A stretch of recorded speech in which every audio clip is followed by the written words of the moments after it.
Friends ఎవరైనా craze ఉన్నప్పుడు cash చేసుకుంటారు. కెరీర్ క్లైమాక్స్ కి చేరితే పెళ్లి వైపు యూటర్న్ తీసుకుంటారు. మ్యారేజ్ లైఫ్ ని ఎంజాయ్ చేస్తారు. కానీ ఈ విషయంలో తన రూటే సెపరేట్ అంటోంది చెన్నై చంద్రం.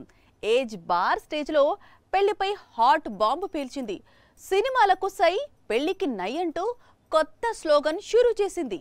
త్రిష కోలీవుడ్ లో మోస్ట్ ఎలిజిబుల్ బ్యాచులర్. చాలా కాలంగా తన పెళ్లిపై రకరకాల వార్తలు వస్తూనే ఉన్నాయి. త్వరలోనే త్రిష పెళ్లి చేసుకోబోతోందని, ఓ వ్యాపారవేత్తతో కొత్త జీవితం ప్రారంభించబోతోందని గుసగుసలు వినిపించాయి. కానీ వీటిపై క్లారిటీ ఇచ్చింది చెన్నై చంద్రం. పెళ్లిపై తనకు నమ్మకం లేదని బాంబు పేల్చింది. ఓ రకంగా ఆ జన్మ బ్రహ్మచారిణిగా ఉండిపోతానన్న సంకేతాల్ని పంపింది. థగ్ లైఫ్ సినిమా ప్రమోషన్లలో భాగంగా త్రిష పెళ్లిపై ఓ ఆసక్తికరమైన ప్రశ్న ఎదురైంది. దానికి ఆమె డైరెక్ట్ గా సమాధానం చెప్పేసింది. వివాహ వ్యవస్థపై నమ్మకం లేదు, పెళ్లైనా కాకపోయినా ప్రాబ్లం లేదు అంటూ బదులిచ్చింది.